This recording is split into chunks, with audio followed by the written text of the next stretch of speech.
çox sevirəm mənim özüm. Ümidim sənsən, gümanım sənsən, həyatım sənsən, hər anım sənsən. Canım gözüm, şirin sözüm, səni çox sevirəm mənim özüm. Ümidim sənsən, gümanım sənsən, həyatım sənsən, hər anım sənsən. Yadıma düşəndə sənli görüşlər, indi bəs hardadır şirin öpüşlər. Öpərək bağrına necə də sıxardın, sən məni görməsən ey darıxardın.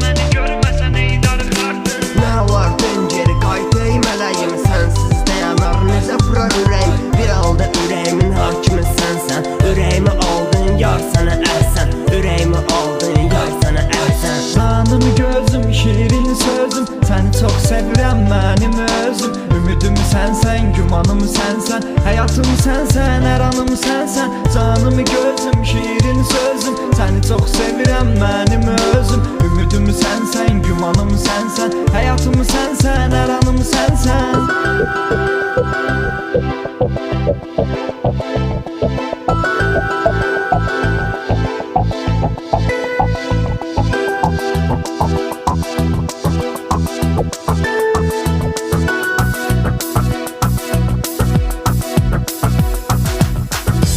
Yenə tənha otağı ağlayıram mən, cansız şəklini saxlayıram mən. Baxaraq şəklinə öz-özümə deyirəm, dön geri nə olar səni çox sevirəm.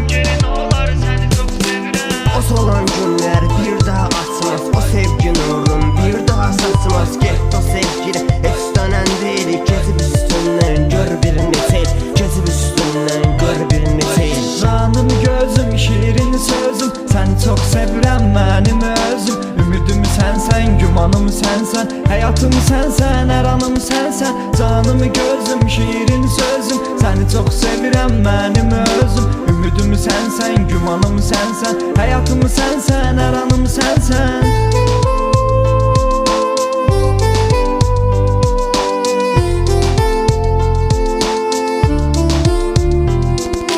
Canım gözüm, şirin sözüm, səni çox sevirəm mənim özüm. Ümidim sənsən, gümanım sənsən, həyatım sənsən, hər anım sənsən. Canım gözüm, canım gözüm.